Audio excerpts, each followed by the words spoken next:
Mister Suresh Singh Bhadauria, chairman है Index Medical College Hospital and Research Centre. Doctor Ambar Mittal, MS orthopaedic, ये orthopaedic surgeon भी हैं, जोरदार तालियों से स्वागत इनका। डॉक्टर अर्पित चोपड़ा, ये डायरेक्टर है आरोग्य super speciality modern homeopathic clinic. लगातार मध्य प्रदेश स्वास्थ्य के क्षेत्र पे विकास कर रहा है और हम नई नई टेक्नोलॉजी की बात कर रहे हैं कि मेडिकल के क्षेत्र में क्या कुछ नई टेक्नोलॉजी का यूज़ किया जा रहा है। तो अगले पैनल से हम जानेंगे कि किस तरीके से वो देखते हैं मध्य प्रदेश में क्या कुछ विकास हो रहा है स्वास्थ्य के क्षेत्र में। Asif, over to you. ठीक है, और प्लीज़ आप भी मुझे ज्वाइन कीजिए। और हमारे साथ इस वक्त एक टोटल और टिपिकल मेडिकल एक्सपर्ट पैनल है। हमारे साथ 3 डॉक्टर्स बैठे हुए हैं। बहुत स्वागत करता हूं मैं आप सभी का। सबसे पहला सवाल सर, सुरेश सर मैं आपसे पूछना चाहता हूं। और सुरेश सर आपसे मेरा पहला सवाल है, इंडेक्स ग्रुप लाना है, शुरुआत करनी है, समाज में योगदान देना है, इसकी कैसे इसका ख्याल मन में आया, इसकी परिकल्पना क्या थी, कैसे शुरुआत हुई थी? इंडेक्स ग्रुप की शुरुआत मैंने 2006 से स्टार्ट किया था, 1100 बेडेड हॉस्पिटल के साथ में, फिर मेडिकल कॉलेज।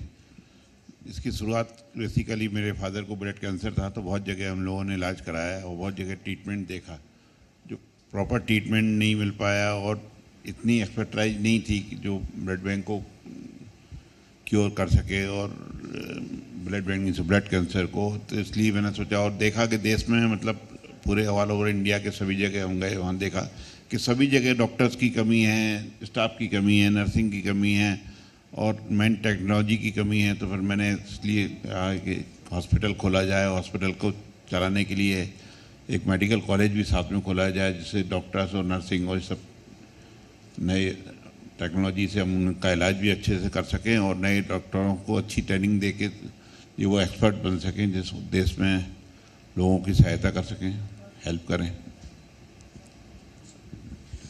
डॉक्टर अंबर सर आपसे सवाल है मेरा, ये जोड़ जीवन में बड़े इंपॉर्टेंट हैं। जोड़ नहीं है तो फिर चीज़ें बिखर जाती, टूट जाती हैं। फिर वो चाहे कोहनी हो, वो घुटना हो, वो हिप्स हो, जॉइंट्स, ऑलवेज दिक्कत, उसमें दिक्कत नहीं होनी चाहिए। तो जोड़ों का दर्द क्यों होता है और दर्द ही उसका सिम्टम है या कुछ और भी सिम्टम है, ये सवाल ज़रा मैं आपसे पूछना चाहूँगा सर। सबसे पहले तो मैं मुझे बुलाने के लिए इस पैनल पे शुक्रिया करता हूँ ZMP छत्तीसगढ़ के सभी दर्शकों का। और ये बहुत ही बढ़िया प्रोग्राम है जिसमें हम आरोग्यम रोड टू हेल्थ MPCG के बारे में बात कर रहे हैं। जैसा कि आपने सवाल किया कि जोड़ तो हमारे जीवन का ही बेसिक वो है। तो जोड़ों के दर्द के मुख्य जो 2 मेन कारण हैं वो हैं ऑस्टियोआर्थराइटिस और ऑस्टियोपोरोसिस। तो ऑस्टियोपोरोसिस आज जो है 20 अक्टूबर, जो कि वर्ल्ड ऑस्टियोपोरोसिस डे भी है, तो मैं उस चीज़ के लिए भी आप सबको बताना चाहता हूँ कि आज वर्ल्ड ऑस्टियोपोरोसिस डे पे ही हम इतना अच्छा प्रोग्राम कर रहे हैं जिसमें हम हड्डी के बारे में और बाकी बीमारियों के और चीज़ों के बारे में डिस्कस कर रहे हैं। तो ये क्यों होता है, जोड़ों के दर्द के क्या रहता है? तो सबसे मुख्य कारण रहता है कि जैसे विटामिन D और इसकी कमी। तो आजकल की जो हमारी जीवन शैली हो गई है, हम बिल्कुल आलसी हो गए हैं, सीडेंट्री लाइफस्टाइल है, एक्सरसाइज नहीं करना, आजकल सन बाथिंग नहीं। पहले के ज़माने में हम बाहर प्लेग्राउंड में ज़्यादा खेलते थे, आजकल मोबाइल पे ज़्यादा खेलते हैं। तो प्लेग्राउंड पे खेलते थे तो सन मिलता था तो नेचुरली विटामिन D बढ़ता था। दूसरा, खेलने से हमारी फिज़िकल एक्टिविटी होती थी तो हमारी बोन्स एंड मसल्स स्ट्रांग रहती थी। तो आजकल ये सब चीज़ें ना होने की वजह से मोटापा भी बढ़ रहा है। मोटापा बढ़ने से अगेन बॉडी में जोड़ों पे लोड ज़्यादा आने लगा है। तो आप देखेंगे कि आजकल ऑस्टियोआर्थराइटिस भी बढ़ गया है उसी की वजह से। जो पहले घुटने और इसके दर्द की शिकायत होती थी लोग को 60s-70s में होती थी, बट चूँकि अब आजकल ये एक्टिविटीज़ नहीं हो पाती है तो ये एक डिकेड अर्ली आजकल सारी बीमारियों के ऑनसेट्स होने लग गए हैं। सो जो आर्थराइटिस है आजकल 50 to 60 ईयर्स की एज में ही बहुत ज़्यादा कॉमन होने लग गया है। तो मेरी सभी लोगों को यही सलाह है कि हमें सबसे ज़्यादा तो एक्टिव लाइफस्टाइल अपनाना चाहिए, हमारे खान पान का ध्यान रखना चाहिए। बिल्कुल सीडेंट्री लाइफस्टाइल नहीं होना चाहिए कि घर गए, ये रखा, कपड़े चेंज करे, मोबाइल या टीवी ऑन करा और बैठ गए। हमें डेली अपने लिए 1 घंटा कुछ ना कुछ फिजिकल एक्टिविटीज़ के लिए निकालना चाहिए, सो दैट हमें जोड़ों की प्रॉब्लम कम से कम हो। डॉक्टर अर्पित, अगला सवाल आपसे है। पहले तो आपके हॉस्पिटल का नाम और हमारे कार्यक्रम का नाम सर बहुत सिमिलर है, और क्या सोचकर आपने इस हॉस्पिटल का नाम आरोग्य रखा? और मेरा ये भी सवाल है कि आरोग्य हॉस्पिटल में होम्योपैथी इलाज किया जाता है, मॉडर्न होम्योपैथी क्या होती है सर? बिल्कुल सही क्वेश्चन है, क्योंकि जब हमने इस नाम को जब परिकल्पना की थी तो बिल्कुल आपने जो आज क्वेश्चन पूछा था उस समय हमारे दिमाग में यही आया था कि क्या कुछ हम अलग करने जा रहे हैं और हम उसको किस तरीके से इस्टेब्लिश करेंगे। तो सबसे पहले तो मैं ये बताना चाहूँगा कि मैं doctor Arpit Chopra Jain, MD in homoeopathy and director of Arogya super speciality modern homoeopathy clinic. एक एक नाम में मैं आपको थोड़ा सा एम्फेसाइज करूँगा। आरोग्य का मतलब होता है सभी लोगों को जो हम हेल्थ दे सकें और उनको हम तन मन और एक तरीके से मेंटली, फिजिकली और सोशली वेलबींग देकर हेल्थ की कंप्लीट डेफिनेशन दे सकें, ये हमारा प्रयास है। सुपर स्पेशलिटी का मतलब होता है होम्योपैथी में आज तक हम लोगों ने देखा है जो बेसिक ट्रीटमेंट्स होते हैं, जैसा कि होम्योपैथी के बारे में ये बताया जाता है कि 200 साल पुराना सिस्टम है, उसमें ज़्यादा इन्वेंशंस नहीं हो पाए, ज़्यादा रिसर्च नहीं हो पाया, इसलिए इस ट्रीटमेंट का उपयोग केवल basic treatment, hair fall, skin या जो कह सकते हैं बहुत क्रॉनिक प्रॉब्लम्स हैं उस तरीके के पेशेंट्स के लिए किया जाता है। लेकिन अगर हम आज के संदर्भ में बात करें, 200 साल बाद हम आज के पेशेंट्स के लिए बात करें तो मेडिकल साइंस बहुत आगे बढ़ चुका है, रिसर्च काफ़ी आगे जा चुका है। तो हमने होम्योपैथी में एक नया रिसर्च किया जिसका नाम दिया हमने मॉडर्न होम्योपैथी, और इस कंसेप्ट को चेंज किया कि अगर होम्योपैथी से अगर कोई क्रिटिकल पेशेंट, एग्रेसिव जो ट्रीटमेंट हमारा देने का तरीका है, अगर हम उसको देना चाहें तो हम किस तरीके से देंगे। इसके लिए हमने होम्योपैथी में फास्ट ट्रीटमेंट के लिए जो डोजेस हैं उसको बढ़ाए, जो 200 साल पुराने सिस्टम के जो पैरामीटर्स थे उसको चेंज किए, और आज के हिसाब से इस कंसेप्ट को हमने एक परिधारणा जो हमने बनाई थी उसको हमने जीवंत करने के लिए उसके पे प्रयास चालू किया। दोस्तों, जो कैंसर पेशेंट्स होते हैं, किडनी फेलियर के पेशेंट्स होते हैं, अस्पताल में कोई गंभीर रूप से भर्ती पेशेंट्स होते हैं, इवन जो कोमा में जा चुके होते हैं, इवन कई पेशेंट्स ऐसे हैं जो सर्जरी के मुहाने पे खड़े होते हैं, जिसमें सभी सिस्टम मेहनत करते हैं लेकिन उसके बावजूद भी सर्जरी ही एकमात्र उपाय बताया जाता है। ऐसे केसेस को, या ऑटोइम्यून बीमारियां, सर बैठे हैं यहाँ पे, ऑटोइम्यून बीमारियां जिसमें कई बार हमें भी मजबूरी में स्टेरॉइड्स या इम्यूनोसप्रेसेंट्स पे जाना पड़ता है, ऐसे केसेस को अगर हम होम्योपैथी से अगर डील करना चाहें तो उस कंसेप्ट को चेंज करना बहुत जरूरी था। इसके लिए हमने एक सुपर स्पेशलिटी कंसेप्ट बनाया, मॉडर्न होम्योपैथी नाम दिया, और इस कंसेप्ट के माध्यम से जो एग्रेसिव, बिना साइड इफेक्ट का, बिना परहेज का नेचुरल और सेफ ट्रीटमेंट प्रोड्यूस किया, उसके हिसाब से जो 3000 पेशेंट का डेटा आज जो हम लोगों ने रिकवर किया है, जो हमारे यूट्यूब के चैनल या वेबसाइट पर जाकर आप सभी के प्री एंड पोस्ट रिपोर्ट्स के आधार पर उन पेशेंट्स की डॉक्यूमेंट्री या उस पेशेंट्स के रिपोर्ट्स या रिव्यू या फीडबैक के आधार पर जो मेडिकली हम समझ सकते हैं, जान सकते हैं, उनके बारे में समझ सकते हैं। तो कहीं ना कहीं एक हमारा प्रयास था, आरोग्य सुपर स्पेशलिटी मॉडर्न होम्योपैथी, यानी भविष्य की होम्योपैथी। मैं एक चीज़ सोच रहा था, होम्योपैथी के बारे में लोग कहते हैं कि धीरे काम करती है लेकिन जड़ से ख़त्म कर देती है बहुत धीरे। अर्पित सर की स्पीड देखी आपने, क्या फ्लुएंसी है, लग रहा है जैसे मतलब बहुत तेज़ कोई एलोपैथी, रोबोटिक सर्जरी, खट खट खट खट खट, होम्योपैथी नहीं चाहिए, ठीक, लेकिन है मॉडर्न होम्योपैथी के डॉक्टर। सर मेरा सवाल है आपसे बतौरिया सर, मयंक वेलफेयर सोसाइटी के बारे में कुछ बताइए सर, और इसमें कौन कौन से संस्थान आते हैं और कैसे ये समाज को एक हेल्प कर रही है, मदद कर रही है। मयंक वेलफेयर सोसाइटी में एक यूनिवर्सिटी है, मालवांचल यूनिवर्सिटी। मालवांचल यूनिवर्सिटी के अंतर्गत करीबन 15 कॉलेज हैं, जिसमें index Medical college, index nursing college, para medical college, physiotherapy college, pharma college, management college, dental college, homeopathy college and Ayurvedic college. ऐसे 2-4 कॉलेज और भी हैं, शायद मैं नाम अभी मिस कर रहा हूँ। और ये सब मेडिकल से रिलेटेड ज़्यादा कोर्सेज हैं, और ये सब लोगों को महत्वपूर्ण योगदान देते हैं। नहीं सर, मैं आपको रोक रहा हूँ एक हेल्थ के मिनट। पहले तो आप ये समझिए, सामाजिक सेवा में जब हम पूछ रहे हैं कि आपके कौन कौन से संस्थान हैं जो समाज को हेल्प कर रहे हैं, सर ने 15-20 नाम गिनाए, उसके बाद भूल गए। तो ये इतना इंपॉर्टेंट है कि इतने संस्थान समाज को समर्पित कर दिए कि अब याद भी नहीं है, तो इसके लिए ताली हो जाए एक बार। कि बाद में सर कह रहे हैं कि और कौन कौन से हैं पता नहीं, लेकिन काम कर रहे हैं, तो ये ठीक है, अच्छा है, समाज के प्रति ये समर्पण भी ठीक है सर। बोलिए सर। नहीं, ऐसा नहीं कि याद नहीं है, मतलब कोई बात नहीं सर, आपका महत्वपूर्ण टाइम ज़्यादा नहीं सर, हम ढूंढ निकालेंगे, इसी में माहिर हैं सर हम। इसके साथ साथ हमारा एक और मेडिकल कॉलेज है, इंडेक्स मेडिकल कॉलेज तो है, जिसमें 1200 बेडेड हॉस्पिटल है। इसके अलावा देवास में एक अमलतास मेडिकल कॉलेज भी है, उसमें भी 150 छात्र पर ईयर MBBS करते हैं, प्लस MD MS के कोर्सेज भी हैं हमारे पास। इंडेक्स में भी MD MS के कोर्सेज हैं, जिसमें 132 सीटें हैं, जो मध्य प्रदेश में सबसे ज़्यादा हैं। एवं 250 सीट MBBS की हैं, जो पूरे मध्य प्रदेश, राजस्थान और UP में कहीं भी नहीं है। और इसके साथ MD सुपर स्पेशलिटी कोर्सेज भी हैं हमारे पास, MCH हैं, DM है, तो ये सारी चीज़ें, ये सब मेडिकल क्षेत्र के लिए जो उनको अपग्रेड करना है, इनको आगे बढ़ाना है। जैसे कोरोना काल में ही हमारे पास 1100 बेड का गवर्नमेंट का ही एग्रीमेंट था, सारे बेड भरे रहते थे, बड़ी मुश्किल से हमने उसको संभाला और क्योर किया। और सबसे ज़्यादा सफलता मेरे को लगता है अपने इंडेक्स मेडिकल कॉलेज की थी, जिनने 14,000 पेशेंटों को ठीक किया है करीबन, और सबसे कम मॉर्टेलिटी रही कोरोना काल में। मेरा अगला सवाल डॉक्टर अंबर आपसे है, और उससे पहले मैं बता दूं डॉक्टर अंबर मित्तल एक डायनामिक और समर्पित जॉइंट रिप्लेसमेंट सर्जन हैं। सर के लिए जोरदार तालियां। इंदौर में ही शिक्षित हुए हैं और पले बढ़े हैं, साथ ही एमजीएम से इन्होंने मेडिकल की पढ़ाई पूरी की है और अखिल भारतीय परीक्षा में दूसरा स्थान हासिल किया। सर आपने, ये बहुत बड़ी उपलब्धि होती है मेडिकल के क्षेत्र में। अब मेडिकल में एक नया रिनोवेशन कह सकते हैं उसको, हिंदी में पढ़ाई की शुरुआत की गई है, उसको किस तरीके से देखते हैं आप?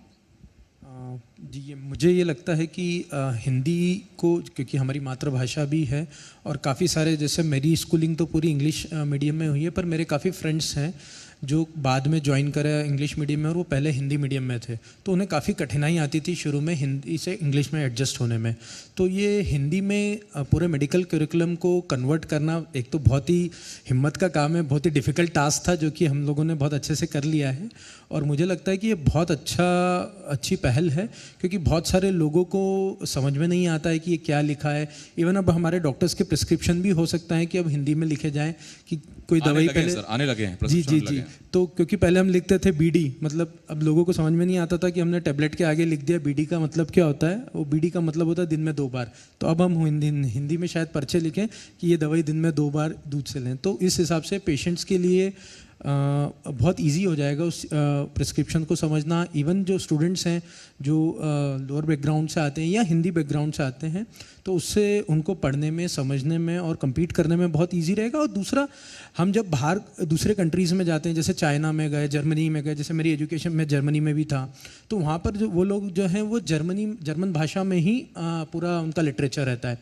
तो जब मैं वहाँ गया तो मुझे थोड़ी जर्मनी भी सीखनी पड़ी और मुझे उनसे डिस्कस करना पड़ा कि ऐसा क्यों है। तो वो लोग they are very proud of their language. तो हमें भी अपनी भाषा पे बहुत गर्व होना चाहिए, और हिंदी में उसमें बिल्कुल भी कोई वो बात ही नहीं है। और मुझे लगता है ऐसा होगा एक ज़माने में कि बाहर से आज भी हमारे पास आउट ऑफ इंडिया से मेडिकल स्टूडेंट्स पढ़ने के लिए आते हैं, तो वो हो सकता है यहाँ आके हिंदी भी सीखें और हिंदी में पढ़ाई करें। कितना अच्छा लगेगा, रशियन जर्मन हमसे नमस्ते बोलेंगे और हिंदी में बात करेंगे, अच्छा लगेगा। हमें भी अपनी मातृभाषा पर प्राउड होना चाहिए, और इतिहास गवाह है जिसने अपने मूल्यों पर, इतिहास पर गर्व किया है, दुनिया ने उसका सम्मान किया है, वरना फिर किसी ने सम्मान नहीं किया है। तो ये हमको अपने मूल्य, अपनी भाषा, अपने इतिहास, इस पर हमें गर्व होना ही चाहिए। अर्पित सर, मॉडर्न होम्योपैथी किन किन जटिल बीमारियों का इलाज इनसे हो सकता है और आपने कर दिखाया है? जो सबसे ज़्यादा रिसर्च चल रहा है अभी मेडिकल साइंस में, हमने उन बीमारियों पे ज़्यादा टारगेट कर रखा है। इसका मतलब है कि आज भी मेडिकल साइंस कहता है कि कैंसर के स्टेज 4 के जो पेशेंट्स होते हैं, जिनके लिए ज़्यादातर मेडिकल साइंस में कीमो, रेडियो सर्जरी के बावजूद भी कोई ऑप्शंस नहीं बचते, उस तरीके के पेशेंट्स हमने काफ़ी सारे डील किए, जिनको रिकवर किया। ये सब के डिटेल्स मेरे यूट्यूब में, वेबसाइट में आपको उनके प्री एंड पोस्ट रिपोर्ट के आधार पर मिलेंगे। उसके बाद हमने किडनी फेलियर वाले पेशेंट जो काफ़ी कह सकते हैं एक तरीके से ट्रांसप्लांट वाली मुद्रा में है, या एक तरीके से डायलिसिस की मुद्रा में जीवन भर चलने के लिए मजबूर हैं, इनकी डायलिसिस बचाने के लिए जो करीब 18 क्रिएटिनिन तक, जो 18 का लेवल बहुत ज़्यादा सीवियरिटी के साथ होता है, उसको हमने रिकवर किया है। ऐसे काफ़ी सारे पेशेंट्स हमने यूट्यूब में डाल रखे हैं, जिनके माध्यम से आप उनको समझ सकते हैं। ऐसे कई ऐसे ऑटोइम्यून बीमारियां जिसमें फाइब्रोमाइल्जिया, एंकोलाइजिंग स्पॉन्डिलाइटिस, रूमेटॉइड आर्थराइटिस, जिसमें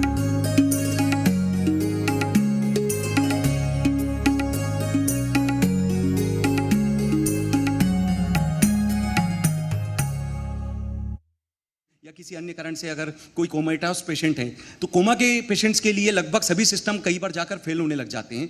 ऐसे स्टेज पर नाक की नली जो आरटी फीडिंग है, सर हम लोग नाक की नली आरटी फीडिंग से मॉडर्न होम्योपैथी दवाइयों को लिक्विड में देकर हम उनको कोमा की स्टेज से बाहर लाने के लिए न्यूरोपैरासिम्पैथिक सिस्टम पे काम कर रहे हैं। वो तो डॉक्टर बनाते हैं, वो समझ जाएंगे। आप तो हमको समझाओ जिसको कुछ नहीं पता कि कैसे होता है, क्योंकि ये एक ऐसा मेरा इन्वेंशन था कि अगर हम कोमा के पेशेंट को देखेंगे और अगर हमारे पास दवाई देने का ऑप्शन नहीं होगा कि हम किस तरीके से देंगे, तो एक चूंकि मेरे इट्स बीन 20 इयर्स में प्रैक्टिस में हूँ सर, मेरे घर में 19 एलोपैथिक डॉक्टर्स हैं। I had been specially sent to homeopathy कि अगर आप एलोपैथी में से अगर किसी एक को अगर निकाल के होम्योपैथी में पढ़ाना है तो शायद वो मेरा सौभाग्य था। पर उनका एक विजन था कि इस फील्ड में बहुत चांस है, इसको बढ़ाया जाए, इसमें रिसर्च किया जाए। तो एक मेरा मोटिव था कि मैं होम्योपैथी से कुछ दुनिया को ऐसा देना चाह रहा हूँ जो होम्योपैथी में आज तक लिखा नहीं गया है, तो हमें करना पड़ेगा। इसलिए प्रयास करते करते करते आज 3000 पेशेंट का डाटा आया, और उसमें जो सबसे ज़्यादा मुझे चैलेंजिंग केस लगे वो है कोमेटॉस पेशेंट, जो हॉस्पिटल कैटेगरी में होते हैं, जिनके लिए कह सकते हैं कि वेंटिलेटर ही आपके लिए जीवन है, और जैसे ही आप वेंटिलेटर हटाते हो आपके पास कृत्रिम जीवन खत्म होता है, और शायद 1 दिन 2 दिन या 1 घंटा उनके लिए कहना मुश्किल होता है। ऐसे पेशेंट्स को हमने होम्योपैथी से आरटी फीडिंग से 960 बूंद तक का लिक्विड का डोज जो टिंचर्स में हमने डाइल्यूशन फॉर्म में हमने ऐड करके उनको दिलाया, और उसकी मदद से काफ़ी सारे पेशेंट रिकवर होकर आज फिजिकली ठीक हैं, मेंटली कॉन्फिडेंट होकर आज फिर से समाज में खड़े हो पा रहे हैं। एक चीज़ मुझे पूछनी है सर आपसे, अभी हाल में हमने देखा था कि होम्योपैथी और एलोपैथी इनके डॉक्टर्स के बीच में बड़ा अभी वो टशन चल रहा था। आपने बताया घर में 19 डॉक्टर्स हैं, तो ऐसा तो नहीं कि 18 एलोपैथी वाले अलग बैठते हैं और आपको बोलते हैं कि नहीं ना आप होम्योपैथी वाले इधर बैठो, ऐसा कर रहे हैं घर में तो नहीं? देखिए, मेडिकल साइंस का एक सबसे अच्छा विजन होना चाहिए कि हम पेशेंट्स के लिए अच्छा सोचें। ये इसमें एलोपैथी होम्योपैथी या किसी भी सिस्टम से कोई लड़ाई नहीं होती है। हम कोविड में अगर हम समझ सकते हैं इस केस को बहुत अच्छे से, हम लोगों ने देखा कि पूरे मल्टी सिस्टम ने मिलकर एक यूनिक सिस्टम बनाकर लोगों की मदद की। जहां एलोपैथी इमरजेंसी में यूज कर रहे थे लोग, होम्योपैथी यूनानी और आयुर्वेदिक को लोग अपनी इम्यूनिटी बढ़ाने के लिए यूज कर रहे थे। तो मेडिकली डॉक्टर्स के बीच में ऐसा नहीं रहता, सिस्टम सबका अपना अपना होता है, रिसर्च सब फील्ड में होता है। मेरा कहना है कि WHO अगर सभी सिस्टम को अगर अडॉप्ट करता है तो रिसर्च को हमेशा मायने रखता है। होम्योपैथी में रिसर्च कम हुआ था, इसलिए हमारे जो प्रयास हैं लोगों को अब समझ में आ रहे हैं, और कहीं ना कहीं इसका फायदा एलोपैथी सिस्टम से भी हमें मिलता है, क्योंकि हमारे ज़्यादातर पेशेंट जो होते हैं वो एलोपैथिक सिस्टम से या तो आए हुए होते हैं या फिर एक तरीके से उस लेवल पे हमारे उनके साथ अप्रोच साथ में भी चलते हैं। तो कई पेशेंट्स ऐसे होते हैं जिसमें हम साथ में भी उनके ट्रीटमेंट करते हैं, और कहीं ना कहीं ये हमारा एक आपसी एडजस्टमेंट भी होता है कि वो हमारे एप्रिसिएशन को और हमारी मेहनत को कहीं ना कहीं स्वीकार भी करते हैं, और उनके खुद के घरों के भी ट्रीटमेंट मॉडर्न होम्योपैथी से लेकर, क्योंकि लेना मजबूरी नहीं है उनकी। एक बार हो सकता है कि किसी कारण से अगर उन्हें सर्जरी करना पड़े, अगर वो खुद बचाना चाहे और उन्हें पता चलता है कि अगर मॉडर्न होम्योपैथी से हम किसी सर्जरी को बचा सकते हैं, किसी लास्ट स्टेज के पेशेंट्स को भी मदद कर सकते हैं, तो डॉक्टर्स भी कहीं ना कहीं इस चीज़ को अप्रिशिएट करते हैं, और कहीं ना कहीं उसका अप्रिशिएशन हमारे फील्ड में हमें मिलता भी है। ठीक सर, मैं चाहता हूं कि आप सब तालियां बजाएं हमारे इन तीनों पैनलिस्ट के लिए, क्योंकि 2 डॉक्टर्स हैं जो लोगों की जान बचा रहे हैं, और एक ऐसे गुरुजी हैं, एक ऐसे शख्स हैं जो डॉक्टर्स बना रहे हैं, जो आगे जाके लोगों की जान बचा रहे हैं। बहुत धन्यवाद करता हूं सर आपका, भदौरिया सर। लेकिन सर एक मेरे मन में सवाल तो रहेगा सर, मतलब मुझे थैंक यू के लिए भूल आ गया, लेकिन मैं एक सवाल आपसे ज़रूर पूछना चाहूँगा, और मैं आपसे ये कहना चाहूँगा सर कि अभी जो डॉक्टर्स तैयार हो रहे हैं और जो डॉक्टर्स आप बना रहे हैं अभी, उनसे आप क्या चाहते हैं? क्योंकि हमने देखा कि आजकल प्रोफेशनलिज्म बहुत है, तो आप उनको क्या कहते हैं जब वो पास आउट होते हैं, प्रैक्टिस करने जाते हैं, आप उन्हें क्या कहते हैं, क्या चाहते हैं आप उनसे? डॉक्टर्स ऐसा प्रोफेशन है, इसमें पहले दिन से इनको जॉब मिल जाता है, इनको सैलरी की कोई प्रॉब्लम नहीं, जॉब की कोई प्रॉब्लम नहीं, पैसे की कोई प्रॉब्लम नहीं, रिस्पेक्ट की कोई प्रॉब्लम नहीं है। तो इनको एक मन में भावना होना चाहिए कि इनको देश की सेवा करना है, जनता की सेवा करना है, गरीबों की सेवा करना है, और ख़ास तौर से ग्रामीण क्षेत्र में जो कमी है डॉक्टर्स की, उनकी सेवा करना है। और एक मन में भावना रखना चाहिए कि पैसा ही सब कुछ नहीं है, पहले हमको जान बचाना है, पेशेंट को ठीक करना है, देश सेवा करना है, अपना नाम करना है, पेरेंट्स का नाम करना है, अपने संस्थान का नाम करना है। ये एक मोटो होना चाहिए, उसके बाद सेकेंडरी मोटो तो अपने आप ही बढ़ता जाता है। सर मैं बहुत धन्यवाद करना चाहूँगा आपका, सुरेश भदौरिया सर, आपका बहुत बहुत धन्यवाद है। अर्पित सर, आपका भी बहुत बहुत शुक्रिया, और सर आपका बहुत बहुत धन्यवाद करता हूँ मैं हमारे साथ इस मंच पर आने के लिए और इतनी इंपॉर्टेंट चीज़ें बताने के लिए। बहुत धन्यवाद आपका। Thank you.